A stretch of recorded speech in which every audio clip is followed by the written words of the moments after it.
राधे राधे महाराज जी, आपके चरणों में कोटि कोटि प्रणाम। महाराज जी, यदि कोई लड़की छेड़छाड़ या शारीरिक उत्पीड़न का शिकार कार्य क्षेत्र या घर पर हुई हो और महाराज जी का अनुसरण करने के बाद भी यदि वो उस व्यक्ति को माफ नहीं कर सकती और आघात के साथ आगे नहीं बढ़ पा रही, तो क्या किया जाना चाहिए? इस संदर्भ में महाराज जी। हम तो ऐसे सब माताओं बहनों से कहते हैं कि ये एक ऐसा चैप्टर है जिसमें हमें क्षमा नहीं करना चाहिए। अगर भूल आपको दिखाई दे रही कि सुधरने लायक आदमी, इससे गलती हो गई तो क्षमा कर देना चाहिए। वो आंखों से दिखाई देता है।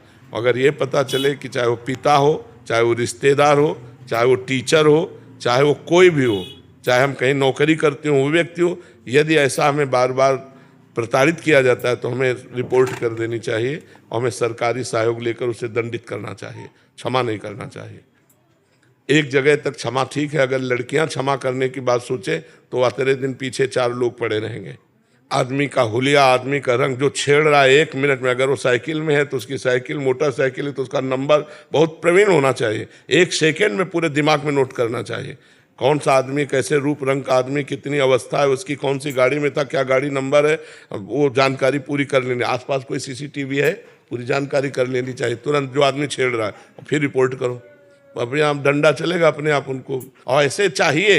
लेकिन इतने लोग हैं आजकल कि किसी बहन बेटी को कोई छेड़ रहा है, वो मोबाइल से भले पिक्चर बना लेंगे और चले जाएंगे। हमारी बहन हो या किसी की बहन हो, अगर कोई बहन बेटी को छेड़ रहा है, हमारे प्राण चाहे चले जाएं, उस समय कूद पड़ना चाहिए। पर अब कूदे तो क्या कूदे, वो उसको विरोध करने की तो बात जाने दो, मनोरंजन बनाएगा। तो हमें लगता है माताओं बहनों को, अगर एक बार कहीं ऐसा नजर आता है कि पहली बार इससे गलती हुई और इससे क्षमा कर देने से आदमी सुधर जाएगा, तो क्षमा कर देना चाहिए, नहीं फिर दबा के नहीं रखना चाहिए, क्योंकि उससे गंदगी बढ़ती चली जाएगी और आपका हृदय जलता चला जाएगा। अगर कोई पारिवारिक सदस्य है या कोई जहां आप काम करते हैं, तो उसको एक बार सचेत कर दें कि अगर दोबारा आपने किया तो आप बहुत ही समस्या में फंस जाएंगे। महाराज जी, जब वो सिचुएशन आता है तो इतना भयभीत कर देता है कि आप कुछ कर ही नहीं पाते हो। नहीं, कैसे भयभीत कर देता है? तुम इतना भयभीत कर सकती हो कि उसको भोजन अच्छा नहीं लगेगा। अपने स्वरूप को आप जागृत करो। आप इतना भयभीत कर सकते हो कि आपको केवल मुझे छेड़ा, इतनी बात में कानून उसको धर लेगा, इतनी बात पे कानून धर लेगा, मुझे छेड़ा। और कहीं अगर छेड़ा तो फिर तो और कानून आगे है। पर ऐसी सब बहुत प्रवीणता पूर्वक देखते हैं।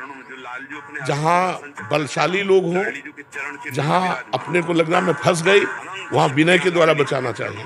किसी भी तरह अपने को बचा लेना चाहिए, वहाँ एक्शन नहीं लेना चाहिए। एक्शन तब लेना चाहिए जब अपने को बलवान देखे। अगर ऐसी जगह फंस चुकी है कि अब एक्शन लेने से काम नहीं चलेगा, तो विनय से काम ले ले, किसी चतुराई से काम ले लें कि हम किसी तरह हाथ जोड़कर, पैर जोड़कर अपने को बचा पाएं, फिर इसके बाद एक्शन ले लेंगे।